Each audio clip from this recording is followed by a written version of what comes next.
Welcome to the Wisconsin Vegetable Gardener Extra Podcast, a 10-minute show for the gardener on the go. I'm your host, Joy Baird, and alongside is my wife and co-host, Holly Baird. This show is dedicated to the home gardener who wants to grow more food or has never grown at all and wants to learn. This show is sponsored in part by DollarSeed.com for your flowers, vegetables, and herbs. All organic seeds, all only $1 a pack. DollarSeed.com. WillowSpringsSoap.com. Handmade soaps using the cold kettle process while using traditional methods. WillowSpringsSoap.com. And by ManureTea.com. Authentic Haven brand Manure Tea for the home gardener. Always free shipping at ManureTea.com.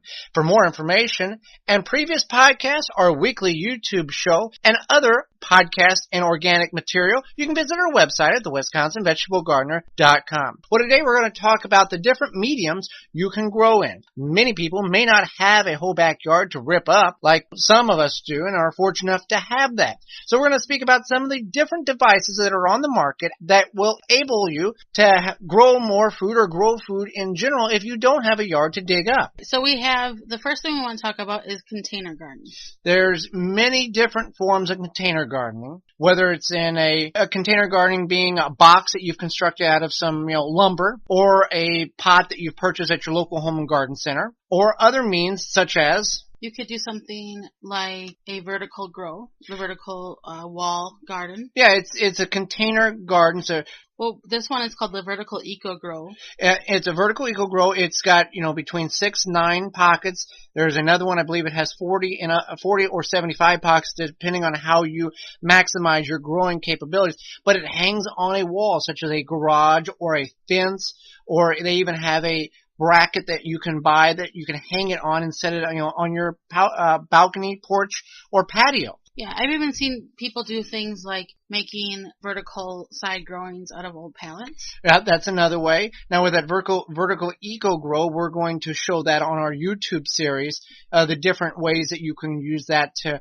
grow food if you have no other means of ground to grow in. This will hang on the wall and work very efficiently. Yes. Then you can also make containers out of other things like maybe some bricks or cinder blocks. Yeah, just put 4 together, make a little container that you would set on your patio, or you can actually take the cinder blocks and flip on in and fill the hollow or the holes in them, and you pack a little bit of soil in there. You can grow. We've seen people grow successfully quite a large quantity of produce by using just the center portions of those cinder blocks.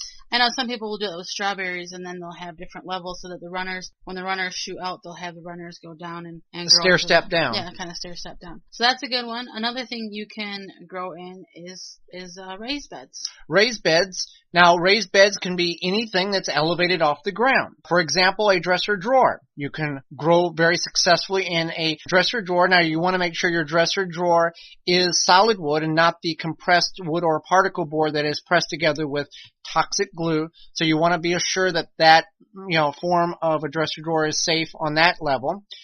There's a few things about growing in the dresser drawers is that you obviously want to drill drainage holes in the bottom. And they're usually only good for about one season because they do get warped and kind of the untreated wood gets absorbed by water. Yeah. And, that one season's it. Another thing you could do is you could take the fronts of the dresser drawers and put those all together and create a raised bed that way also, which would be a good idea. Just taking the fronts, because that's usually... Yeah, taking that hard portion of the wood and constructing a small raised bed. There are some commercial raised beds that you can purchase that are very easy to construct, one being... Which is the little acre? The little acre. There's 3 different sizes. And basically, it's like a pop-up tent. You get it, you unfold it, you fill it with soil, you plant it, and then at the end of the season, you take the soil out, fold it back up, put it in your closet, on your bed, wherever. And that's another great way of growing food, especially if you have a patio, deck, or porch and you don't have no ground. Now, if you're doing a raised bed, whether it's a little acre or dresser drawer or whatever the means is, and you do it on like a 5th floor balcony, you want to be sure that, you put something underneath it to catch the water so it's not dripping on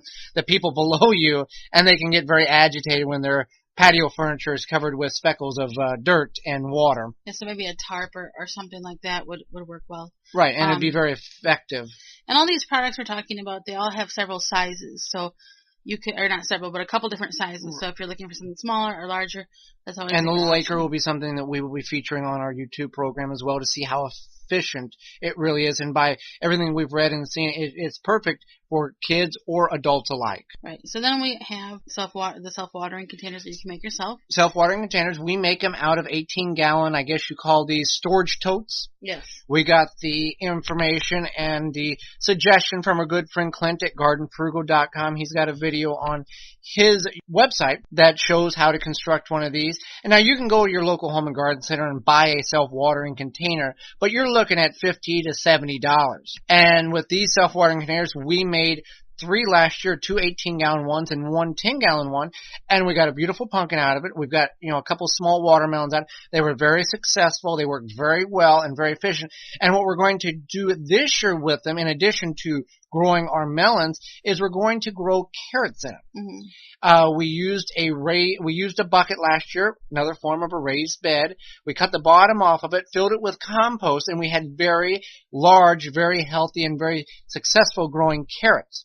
So we're going to take that same concept, turn a self-watering container into a carrot-growing bed, and see how effective that can be, and see how large of carrots we can get out of it. The nice thing about the raised bed, the self-watering container, is that you have good control over the water. So if you're in a drought situation, those plants still do well. Things like melons and pumpkins are obviously high water content. They need a lot of water in order to grow and produce. And with the self-watering containers, with the way it's constructed, you're going to get about 5 gallons of water in the basin. So you're not going to have to go out there every day and water, depending on the climate, the heat level and everything.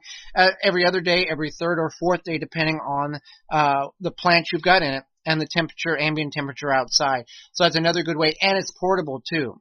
Oh yeah. You can move it from year to year. You can put it like virtually anywhere. You can put it on your porch, patio, deck. It works very well. We have ours incorporated into our traditional ground garden on our shelf trellis. Yes. And with the self-watering container, you are better off if you are on a balcony or something where things might drip down. That way you don't have to worry because the water is contained. Right, the water is contained and it works very well.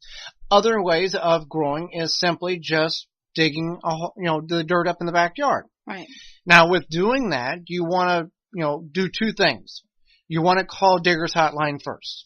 Yes, that is correct. You want to make sure you call Digger's Hotline because you don't know, even if you're thinking, I'm only digging maybe a foot down, you still don't know. There's a lot of stuff that's really close to the surface that you don't even realize. In our front yard here at the main, in the small garden, we was going to do that. We had them come, mark the areas, and we found out we had a lot of more mystery items in the front yard than we anticipated. Cable lines, gas lines, phone lines. Mm-hmm. So we had to adjust. Half the city was running their pipes through there. We had to readjust the front yard garden. We got what we wanted. We got the same 200 square feet, but we had to, move it around a little bit. So and it's law that you have to call them. Otherwise you can be fined severely. Yeah. Or if you don't call them, you could, maybe you get zapped or something. Yeah, you get injured or death from it. Mm-hmm. Another thing, when you decide that you're going to dig up your backyard or front yard, if you're fortunate enough in a municipality that allows you to grow in the front yard, is you want to know what the rules are in your area. How many feet do you need to keep off adjacent properties? At the large garden, it's 3 foot off adjacent properties. So we have a 3-foot path around the entire garden because that's the ordinance that is required for growing in the ground. Also, be aware that it is going to take some labor to get the soil flipped over and amended properly. Yes, that is very correct. And there's options out there. You don't necessarily have to buy a tiller. And if you're maybe just flipping a 4x8 area of ground, that doesn't take very long. It's pretty easy to do.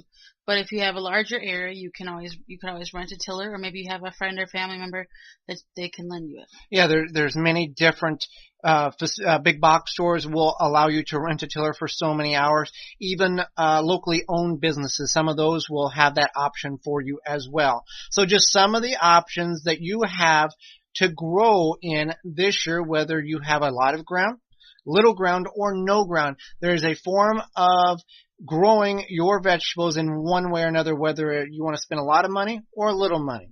I'm Joey Baird. And I'm Holly Baird. And this has been the Wisconsin Vegetable Gardener Extra Podcast, a 10-minute show for the gardener on the go. And it was sponsored in part by DollarSeed.com, WillowSprings.com, and ManureTea.com. For more information, you can visit our website at theWisconsinVegetableGardener.com.